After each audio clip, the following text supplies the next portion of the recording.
everyone, and this week we ventured to Little Rissington for round 4 of the Club 100 Heavyweight Sprints, and right off the bat I'm gonna say I absolutely love this track. Based out in the middle of absolutely nowhere, looking like you're turning up at a budget Marvel film set, as it's an old MOD base or something like that. This track is extremely fast, it's an understeery kart's worst nightmare, and has about 3 braking points in general. As someone who loves high speed bends, I was so excited for this round and felt like it was going to be a good one because Club 100 had only been here once before, so it was a little bit of an even playing field, so I felt like I could get a big result here. Coming to the track, we were currently P3 in the Super Heavyweight Championship behind Stuart Kirk in P2 and 50 points behind Championship leader Richard Newton, who had just won back-to-back events at GYG and Wilton Mill. Wilton was just not a good round for me, so I needed to get back to the front and challenge for a podium to get back into the good points and challenge for the lead of the championship. And despite originally looking like he was going to be there, Richard actually didn't take part in the event, so by default that gave us a good opportunity to close that gap. However, Mike Bodnar was back, and like always he was extremely fast here, so he was the one to really try and beat, as well as Stuart of course, who we had to finish in front of to jump him for P2 in the championship.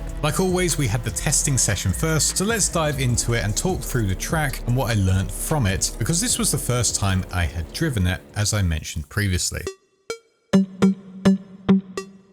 A lot of this footage is pretty isolated, as I just wanted clean air to get the lines right and see what this track was about. The main bend that I wanted to get nailed down was of course the dog leg, which is just horrible. I said in my Wilton Mill video that the last bend on the track was like the chicane at Miami, but dog leg feels somewhat similar as well. It's just incredibly tight, has a big braking point, and the second phase is the most vital part of it. If you get the exit wrong, 1, 2, 3, 4 karts can pass you going into the final sector, so I wanted to get this right so I can use it in the heats. Overall though, as the laps progressed, I felt like the track was just clicking in immediately. The first 10 to 15 minutes I noticed I was lifting a bit too often in the faster bends where I could have carried more speed, especially as a lot of them go flat out. However, when following some people, I noticed I'd gained time on them, especially in the final sector, and that was giving me some confidence, even if the overall lap time was a bit slower. The last bend is also really tricky because I wouldn't say it's a hard braking zone, as it's more of a tap the brake and trail it to the apex and feather the accelerator to get as wide as possible without hitting that curb. This took a while to get right, as I'd either scrub off too much speed or go in too hot, but by the end of the weekend I'd say it was a bend that I had completely nailed down. It was the braking point on entry that was a bit tricky, but by the end of testing I chose to brake on the Marshall point only briefly and then let the kart coast into the apex and then straight on the accelerator, speeding towards the start finish. In the end, my fastest lap of the test session was a 51.7, which I was really happy with. Granted, I finished right down near the bottom of the time board, but to be fair, there were a lot of C1s in the practice as well as the lightweights, so there was a big weight difference going into play, especially when this is a high speed circuit. And to be fair, the times weren't massive gaps. I think from P15, which was Mike Bodnar, down to P30, which was me, it was only 4 and a bit tenths, so it wasn't like I was seconds away, and even to Alex Pritchard in P6 it was 9 tenths. Some of that time would of course been bad acceleration coming out of dogleg due to me being 100 kilograms. And yes, I had lost 4 kilograms going into this weekend, which was pretty good, but it also means I can wheel out the excuse board once again.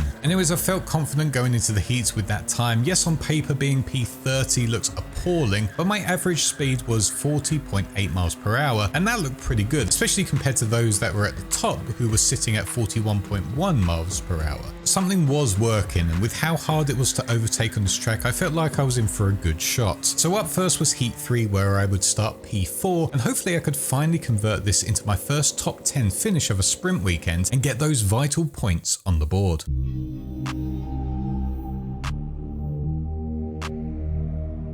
To start, we always had our 4 laps of practice, or 4 minutes, whatever it was, and this would be a good idea to see how quick the guys behind us were and if we were faster than anyone in front of us. On pole was Vidnor Harani, and I really apologize if I said that wrong, I'm so sorry, but he was another super heavyweight, so my hope was that I was faster than him and I could overtake him near the start. And actually, out on this brief practice before the formation lap, whilst I lost a few positions to people behind, I did a nice switcheroo overtake on him at the dogleg, something that I would do a few more times later later on this weekend. I noticed a lot of people would try to brake as much as possible here to overtake, but they'd be compromised coming out of it. So if I did some early braking, I could get on their inside and carry the speed, and it certainly worked on some people. Others, not so much. Joining the formation lap, we would have a few C1s behind me, and as much as I wanted to keep them there, I knew they'd find a way through fast, especially if they had that 5/10 or 8/10 advantage per lap. My main aim was of course to be the highest super heavyweight in every heat I'm in. Unfortunately, one guy present this weekend joined the super heavyweight class and was insanely fast, so much so that he almost won heat 1, beating multiple C1s, so unfortunately he was the one to beat, and spoiler alert, he finished P6 overall. Yeah, P6 in the A final. So there was no catching him at all. But regardless, everyone else was up for grabs. Coming to the lights, I hold back a little bit but keep having to go on the brakes to not hit the guy in front, as people behind me are also nudging me, which makes me lose a ton of momentum as the right hand side streamed past me in what was an absolutely terrible getaway by me. By just one turn, I'm already down to at least 9th or worse, and all of these drivers were far faster than me in testing, so I had to now somehow find a way to catch up and get to Harani up ahead, who had a very good launch. I definitely think I need to practice my start somehow. Luckily, a squabble happens up ahead and I carry more speed into turn 3, going around the outside of the slow kart, making up one position at least, but my line is a little compromised going down to dogleg as I tried to defend from those behind. But unfortunately, going into dogleg, someone else sends it from the inside, clattering into the kart in front, who then loses tons of speed and closes the door on me, trying to take the bend. I can't move anywhere at this point, by the way. There's a car on my left and guys behind me, so I had to commit to this closing gap, and if I braked, I would have had 5 guys ram me from behind. I beg your pardon? This guy wasn't happy with me hitting him, but I mean, I don't know what else I could have done in this situation, as I get a terrible exit with no speed, losing yet another 2 positions because of it, as I try and get up the inside of Adam Britton, but it doesn't work. Now I just have to try and follow them and catch up to the pack once again, but wow, another absolutely abysmal first lap as another guy tries to send it up the inside of 3, fails, but gets me going down to dogleg, so another position lost. Hopes of getting a top 10 finish have once again gone out of the window, and honestly, we are round 4 now and I'm yet to have one good lap 1 start. As the guy who just overtook us goes for a move on Adam Britton, I use that opportunity to get around him, but he is so much more confident on the brakes in dogleg and fast on the exit that he gets around me and we have to sit behind them once again. We aren't losing them, however, apart from at dogleg, and despite what the camera looks like, we are staying close on their back, and they have caught the pack in front, so there is still hope for some more positions. Cutting forward a few laps, and the battle between the 2 in front happens again, as our super heavyweight guy is being overtaken by the pack. This was the opportunity I needed, but like many times before, the guy sends it up the inside at dogleg and collects Adam Britton, sending him into a spin, taking out Harani in the process, allowing me to get 3 positions in 1, but I feel so bad for the other 2 who did not deserve that at all. The move was absolutely not on. He went so far forward that Adam hit him in the side. It was just a reckless move if you ask me, and nothing Adam or Harani could have done to avoid it. Now I was on my own, but the pack wasn't that far ahead. I tried to catch them and actually did my fastest lap of the race, which was a 51.9, so 2/10 slower than testing, but not too bad a lap if you ask me. But unfortunately, that was it, and apparently a lot had happened up ahead of me because multiple people got penalties, and in the end I finished top of the super heavyweight and P8 overall. So my first top 10 finish despite having a pretty rough race. I'll say this now because it only gets worse later on, but this race weekend was appalling in terms of driver standards, to the point where I hated driving near some races. There were so many penalties and contact warnings throughout all of the heats and B final, and it was just not fun for anyone, honestly. I didn't get a single contact warning throughout the weekend, which was good, but I was scared of people sending it down dogleg because of how many supposed Daniel Ricciardos and Max Verstappens were racing this weekend. There was just too many being hit and it just wasn't that fun, so much so that we got a massive talking to before the B finals, or that didn't seem to work at all. But anyway, heat 3 was done and some good points on the board, and next up was heat 6 where I would start from P9, and that was technically my middle start, so time to see what we could do from there.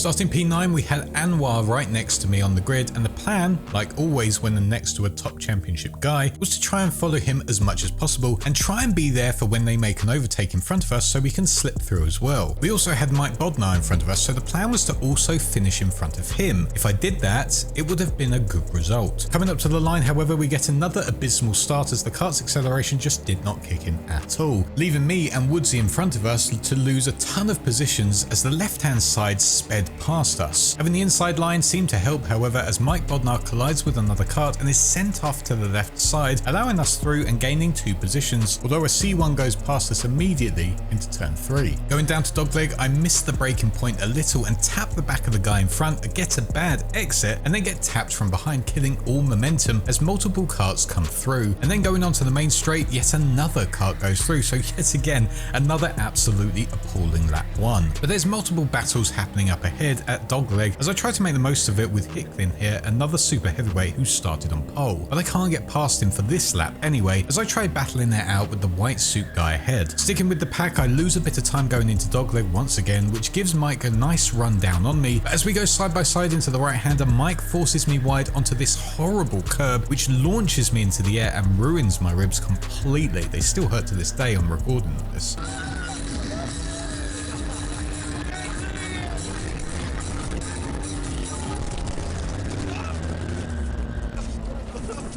This did give Mike a penalty, but it also slowed me down completely as Tim Penny also goes through at dogleg. But Mike wasn't able to break away as we were right on the back of him now, and I had to try and get past him and Hicklin in front as Tim makes short work of getting past Mike. Sticking right to the back of him, I get overtaken again by another kart, and how they were getting past me at this point is completely beyond me, but I will out the excuse board now and say the acceleration on this kart was pretty poor as Woodsy also goes through, meaning we are down to at least P13 or worse at this point. Not a good race at all, and the lap time showed as I was only able to put in the best time of 52.3 and actually was the slowest on the track during this heat. Maybe that was due to the hit in the curb and that ruined the kart somewhat, but who knows. However, that didn't matter too much as I was still within the pack as they were battling it out, and I was directly behind Hicklin again, and going into turn 3 decided to go on the inside and dummied him as he went wide, and I got the overtake done on him, defending it off when going down into the dogleg. So that was one super heavyweight overtaken anyway, which I was happy with. Trying to catch up some more, it was no good as I finished directly behind Mike Bodnar, and with his penalty meant that I did actually finish above him and got P11 overall, so not the worst result anyway, especially when starting P9 and having the slowest lap time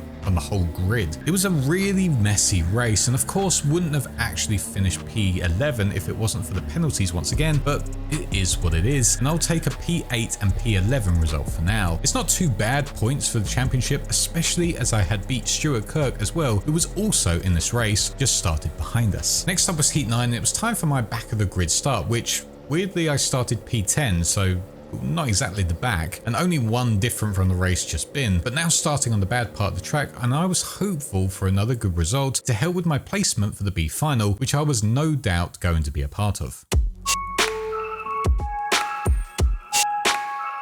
Coming up to the lights, this was finally a good start as we go along with the right hand side pretty equally, and despite losing a position or two, get some good lines going through the bends and down to dogleg. Luckily I get given a lot of room so no collisions happen here as I get a good run down on the guy in front but get squeezed onto the curb and have to back out a little bit. I try and challenge him into the final straight but get the move done on turn 3 as I carry much more speed into it, going around the outside of not just him but the guy in red who was having a battle with Williams in front, something I was really proud of at the time, and I still am proud of it actually watching it back now. Now it was time to get Stuart Kirk in front of me, and if I could get him that would be a good result as that would be top of the super heavyweights again. I go for some lunges but don't make it stick and actually lose a bit of time doing that, bringing the guys behind me closer to my back, who then forces me wide a little bit into the right hander and gets past. Sticking with him, I wanted to see if he'd make a move on Stuart, but then that cost me again as someone shoots up the inside of me at dogleg, causing me to have a bad exit and allows Mike Bodnar to get past once again. This guy just won't leave me alone.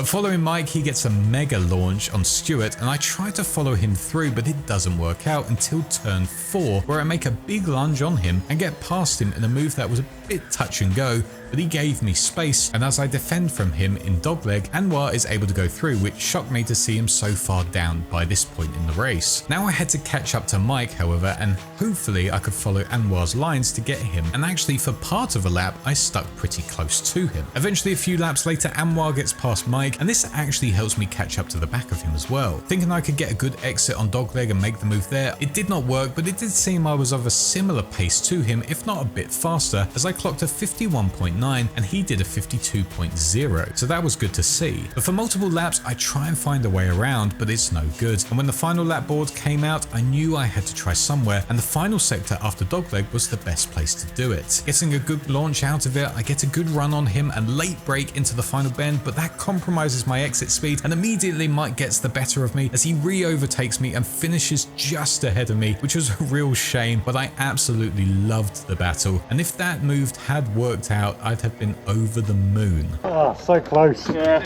had a nice book. Almost. I saw you alongside, I was like, oh damn it. Despite that, not a great race again, and actually finished P14, second in class, but P14, so not great for points in all honesty. Because of that, we made it into the B final, which wasn't hard honestly as there was no C final, but started P16, so second of the super heavyweights in the B final behind Lenny Wood, who started in P7. P1 was off the table once again, sadly, a similar story to GYG and Wilton, so it was P2 and P3 up for grabs, and I was hopeful that I could catch Lenny and grab that second trophy, whilst also holding off Mike just behind me, who started P17, as well as Aaron Jones in P19. So yeah, it was time for the B final, and I was hopeful for a good race, and honestly, I think it was my best race ever.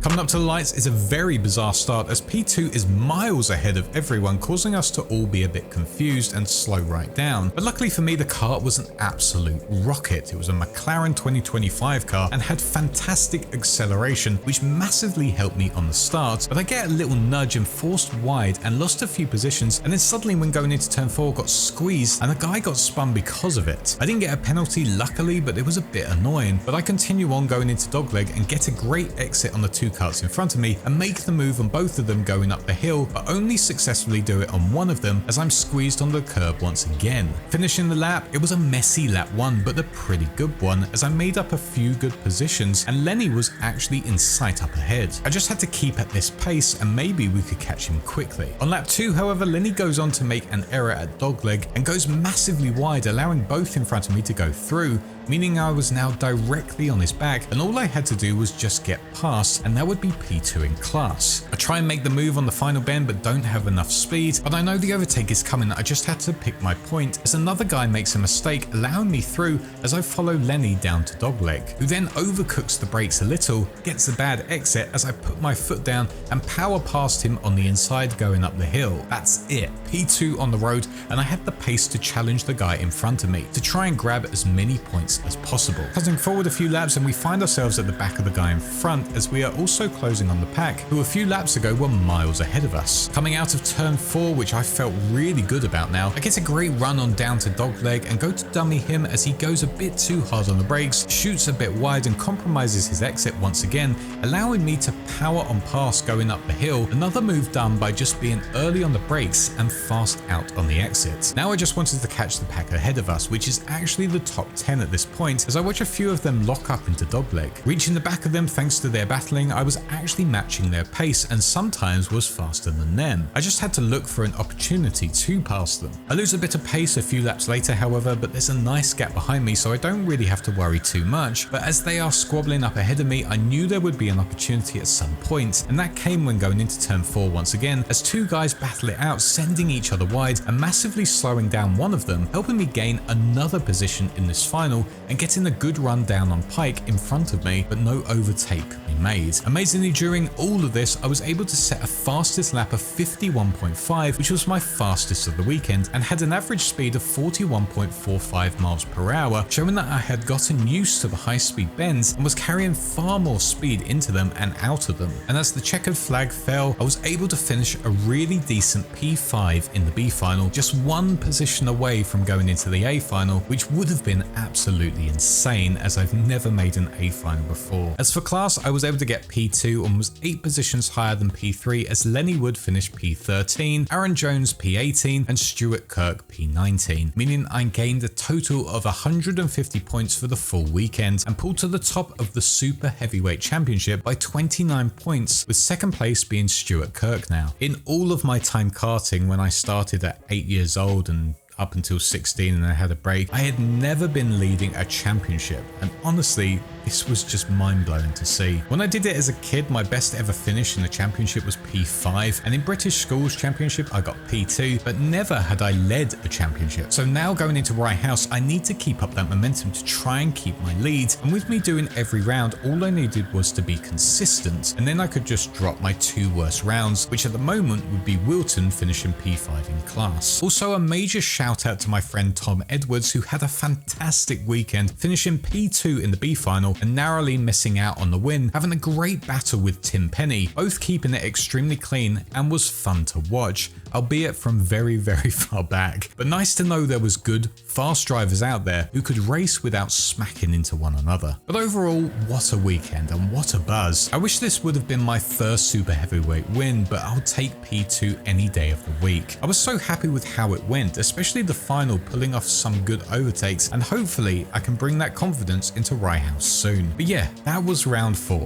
I hope you all enjoyed watching this review and enjoy this format of video. Let me know if you want to change anything about it, or if you want to see anything else or some more commentary on specific things. And yeah, like and subscribe for more if you haven't already, and until Rye House, I shall see you there. Cheers again.